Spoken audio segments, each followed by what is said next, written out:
First ever factory outlet Mukunda jewellery KPHB Kothapet Khammam Somajiguda Hanamkonda. నమస్తే అమ్మా. నమస్తే అమ్మా. అమ్మ, భార్యాభర్తలు హ్మ్. ప్రేమగా హ్మ్. అన్యోన్యంగా హ్మ్. వాళ్ళిద్దరి మధ్య సఖ్యతగా ఉండాలి అని అంటే, ఎప్పుడైనా మిస్అండర్స్టాండింగ్స్ వచ్చినా హ్మ్. ఆజ్కి బాత్ ఆజీ చలి గయా అన్నట్టు ఉండాలంటే ఏదైనా మంత్రం ఉందా, లేదా ఏదైనా సూత్రం ఉందా? సూత్రం అయితే ఉందమ్మా. హ్మ్. మంత్రాలకి చింతకాయలు రాలవమ్మా. కానీ ఎందుకమ్మా, లలిత సహస్రనామాల్లో కూడా హ్మ్. ఉంది కదా, ఉంటాయి ఉంది కదా. గాని హ్మ్. స్వాధీన పతికగా ఆవిడ ఉంది అంటే ఆవిడ ఏం చేసిందో కూడా ఉందిగా అందులో.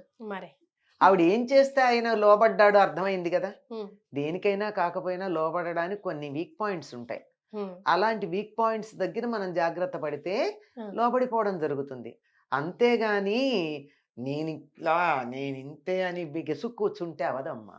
హ్మ్. ఎవ్వరినైనా మనం ప్రేమతో విషం తాగించచ్చు గానీ హ్మ్. హ్మ్, కోపంతో, ద్వేషంతో పాయసం గూడా తాగించలేం అని ఒక సిద్ధాంతం ఉంది. ఎవరిదాకానో కాదు, భార్యాభర్తల విషయంలో గూడా అంతే. హ్మ్. ఇద్దరి మధ్య అన్యోన్యంగా ప్రేమ ఉండాలి అంటే ఇద్దరిలో ఎవరో ఒక్కళ్ళు తగ్గాలమ్మా. హ్మ్. ఎవరు తగ్గాలి? ఎవరు తగ్గాలి అంటే వీళ్ళు అని నియమం లేదు. మనస్తత్వాల బట్టి. హ్మ్. ఒకళ్ళు బాగా అహంకారం ఉన్నవాళ్ళు ఉన్నారు. ఒకళ్ళు కొద్ది సాత్వికంగా ఉన్నారు. సాత్వికంగా ఉన్నవాళ్ళు తగ్గడం తేలిక.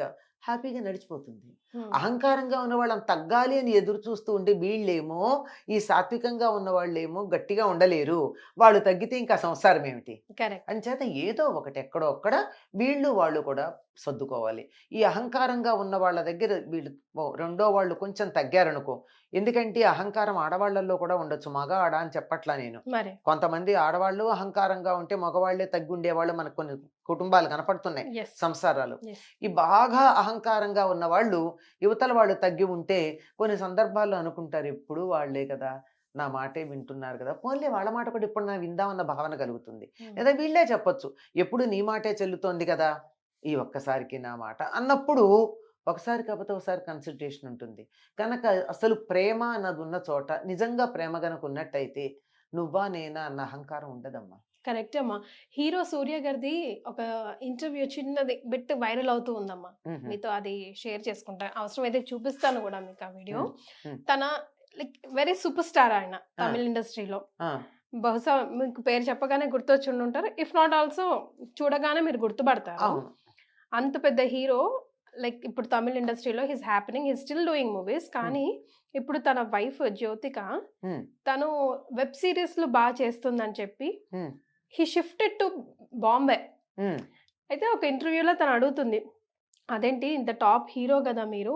హ్మ్. ఈ టైంలో ఇలా ఎందుకు షిఫ్ట్ అయ్యారు? That's because of only your wife అంట. హ్మ్. అందులో నిజం ఉందా?" అని అడిగితే, హ్మ్. ఇదిగోండమ్మా, హీ సెడ్ అదే. These words. I want you to listen it. చెప్పండమ్మా. హ్మ్. I don't know. I can never match that, but I definitely learn a lot from her. That's so lovely.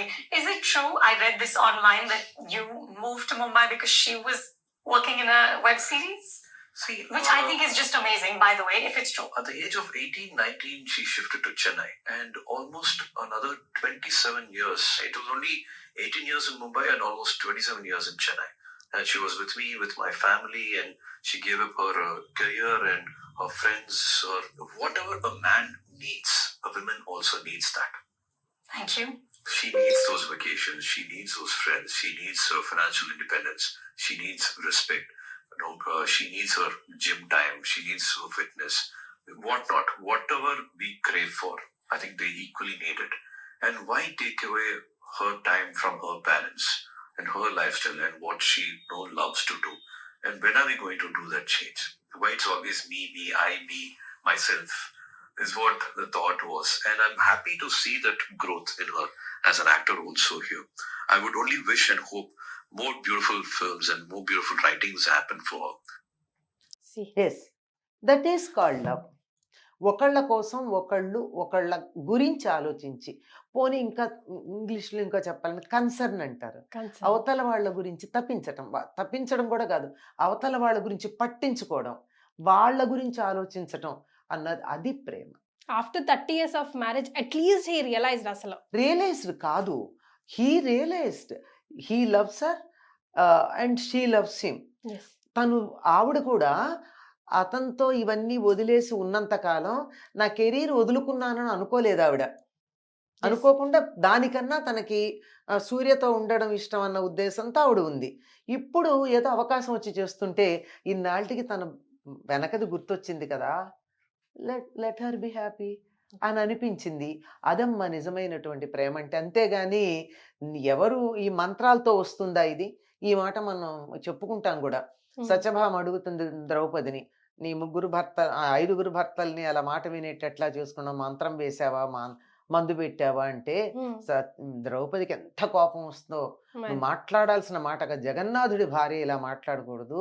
మందు పెడితే మన్ను తిన్న పాములవుతారు. మంత్రం వేస్తే పనికిరాని వాళ్ళవుతారు. ఎందుకు అటువంటి భర్త ఉంటే ఎంత? నా మాట విన్నాడు అనుకునే భర్త మంచంలో ఉంటే లాభమేమిటి? హ్మ్. కదా! అంతే కదా! లేదు అవి చెయ్యకూడదు. చాలా తప్పు. వాళ్ళకు అనుకూలంగా ఉన్నానని ఒక లిస్టు చెప్తుంది తనేమేం చేసింది. ఆ రకంగా ఉంటే ఇష్టపడరా? హ్మ్. నాకు అనుకూలంగా నా భర్త ఉంటే నా భర్త మీద నాకు ప్రేమ ఉంటుంది. హ్మ్. అలాగే నా భర్తకి నేను అనుకూలంగా ఉంటే నా నా నా భర్తకి నా మీద ప్రేమ ఉంటుంది. అట్లాగే నా భర్త నాకు అనుకూలంగా ఉంటే నాకు ప్రేమ ఉంటుంది. ఇలా ఒకళ్ళనొకళ్ళు అర్థం చేసుకుని 2 శరీరాల్లో ఒక ఆత్మ ఉన్నట్టుగా నీకొస్తే నాకు రాలేదా అన్నట్టుగా ఉన్నట్టయితే అది కదా నిజమైనటువంటి ప్రేమ. అంతేగాని మంత్రాలకి, తంత్రాలకి ఏమీ నడవదమ్మా. ఒక్కదానికే లొంగేదేమిటంటే ప్రేమ మాత్రమే. యెస్. ప్రేమని మించింది లేదు. ప్రేమ పుట్టదు, మంత్రాలతో పుట్టదు. ప్రవర్తనతో పుడుతుంది. నీ హ్మ్. మనసులో పుడుతుంది. నీ ఆలోచనల్లో పుడుతుంది. నీ ఎమోషన్స్‌లో పుడుతుంది. హ్మ్. అంతేగాని మంత్రం ఏసేస్తే హఠాత్తుగా ప్రేమ వచ్చేస్తుందా? రేపొద్దున ఇంకోళ్ళొచ్చి ఆ మంత్రాన్ని కట్టు విప్పారనుకో, అది ద్వేషంగా మారిపోతే మరే. మరే కదా! అదేం లేదు.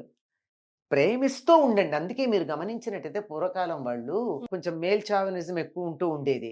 బాగా ఒకవేళ భార్య అంటే ఇష్టం ఉన్నా ఇంట్లో వాళ్ళేమన్నా అంటారని భార్యని తిడుతూ, విసుక్కుంటూ అవునవును. కొండొకచో కొడుతూ కూడా మరే. ఉండేవాళ్ళు. హ్మ్. వీళ్ళేం మాట్లాడకుండానే ఉండేవాళ్ళు. హ్మ్. కొంతకాలం అయ్యాక వీళ్ళు పెద్దవాళ్ళయ్యాక పిల్లల పెళ్ళిళ్ళ వయసొచ్చాక భార్య ఎట్లా చెప్తే అట్లా విన్నారు వాళ్ళు. హ్మ్. చూస్తూనే ఉన్నాం గదా! పాతకాలం వాళ్ళ యెస్. కుటుంబాల్లో. హ్మ్. అంచేత కొన్నాళ్ళు వీళ్ళు సర్దుకుంటే కొన్నాళ్ళు వాళ్ళు సర్దుకుంటారు. అయితే ఎక్సెప్షనల్ కేసెస్ ఉన్నాయి అసలు సర్దుకోని వాళ్ళు. యెస్. చెండుకి లాంటి వాళ్ళు ఉండనే ఉన్నారు. మరే.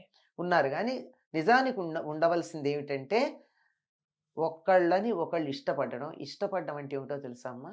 వాళ్ళల్లో ఉన్న లోపాలతో సహా ఇష్టపడాలి. హ్మ్. కొన్ని లోపాలు సహజంగా ఉంటాయి. యెస్. ఏదో రంగు తక్కువ ఉంటారు. ఏంటో మన వాళ్ళకి ఉంటది తెల్ల తోలు మీద ఇష్టం. హ్మ్. నల్లగా ఉంటే ఎంత అందంగా ఉంటారో. హ్మ్. ద్రౌపది, కృష్ణుడు, క్లియోపాత్ర వీళ్ళంతా నల్లని వాళ్ళే గదా! మరే. చాలా అందగాళ్ళు. ప్రపంచ చరిత్రను మార్చిన వాళ్ళు. అయినా సరే ఏమిటో ఏదో తెల్లగా ఉంటేనో, పెద్ద కళ్ళుంటేనో ఏవో ఉంటాయి మనకి లెక్క. హ్మ్. ఇవేమీ లేకపోయినా గానీ వాళ్ళల్లో లోపాలుగా పరిగణించేవి ఏవైతే ఉన్నాయో వాటితో సహా ఇష్టపడాలి. ఎప్పుడూ వాటిని ఎత్తి చూపించకూడదు. వాటిని కూడా ప్లస్ పాయింట్స్‌గా చూడగలగాలి. హ్మ్. అవే కదా! It makes difference. ఒక అంతే. మనిషికి ఇంకో మనిషికి డిఫరెన్స్ అదే గదా! అక్కడే ఉండేది. అందరూ సేమ్‌గా ఉంటే ఉండరు ఇంకెందుకు? కదా! హ్మ్. ఏదో తేడా ఉంటుంది. యాహ్! ఒకళ్ళు పెద్దగా క్వాలిఫికేషన్ లేదు. ఒకళ్ళ దగ్గర క్వాలిఫికేషన్ ఎక్కువుంది. ఒకళ్ళు చాలా అందంగా ఉంటారు. ఒకళ్ళు అందంగా ఉండరు. ఒకళ్ళు గొప్ప తెలివిగా ఆలోచిస్తారు. ఒకళ్ళు ఆలోచించరు. అయితే ఏమైందిట? యెస్. అయితే ఏమైందిట? అంతే యాక్సెప్ట్ అండ్ మూవ్ ఆన్. అంతే. అసలు దాన్ని మించింది లేదమ్మా. అంచేత అన్‌కండిషనల్‌గా ఇష్టపడడాన్ని ప్రేమంటారు. హ్మ్. No condition. నేను నిన్ను ఇష్టపడినందువల్ల నువ్వు నాకు తిరిగి ప్రేమ చూపించాలని గాని, నువ్వు అది నన్ను కూడా కోరుకోకూడదు. కోరుకోకూడదు. హ్మ్. అది no expectations no in a relationship. Expectation. Unconditional. నువ్వు నిన్ను నేను ప్రేమిస్తూ ఉన్నందువల్ల నువ్వు నన్ను ప్రేమించాలని గాని, దాన్ని నువ్వు యాక్సెప్ట్ చేయాలని కూడా అనుకోకుండా ప్రేమించడం మొదలుపెడితే చాలమ్మా. ఒక్క సంవత్సరం అలా ఉన్నారంటే చాలు అయిపోతుంది. యెస్. ఉండలేరు. అది హ్మ్. వచ్చిన సమస్య. సమస్య. మనకి ఇన్‌స్టంట్ రిజల్ట్ కావాలి. ఐ లవ్ యూ అని నేనంటే ఐ టూ అని అవతల వాళ్ళు చెప్పాలి. హ్మ్. చెప్పకపోతే అయిపోయింది అక్కడికి. ఇలా చిన్న చిన్న విషయాలే కదా! యెస్. కలిసి కాఫీ తాగలేదని, షికారుకి తీసుకెళ్ళలేదని విడాకులు తీసుకున్న కథలు మనం వింటున్నాం. వింటున్నాం. వింటూనే ఉన్నాం గదా! ఇవి కాదు గదా ప్రేమంటే. హ్మ్. దానికి మించింది. కలిసి కాఫీ తాగామా, సినిమాకెళ్ళామా, షికారుకెళ్ళామా, ఊరేగామా, పిక్నిక్‌లకెళ్ళామా ఇది కాదు గదా లెక్క. నాకు నిజంగా ఒక సోల్‌మేట్ కావాలి అన్నప్పుడు నా పక్కన ఉన్నావా లేదా? అది యెస్. ప్రధానం. నేనున్నాను అని ధైర్యం ఇవ్వగలగాలి. ఉండాలి. ఉండాలి అది కూడా. ఉండాలి. అది ప్రేమ అంటే. ఎస్. అది ఉన్నప్పుడు అవతల వాళ్ళు దీన్ని గుర్తించకపోవచ్చు కొంతకాలం. కొద్ది రోజుల్లో గుర్తిస్తారమ్మా. ప్రేమ తొందరగా ఆకర్షిస్తుంది. There is no doubt about it.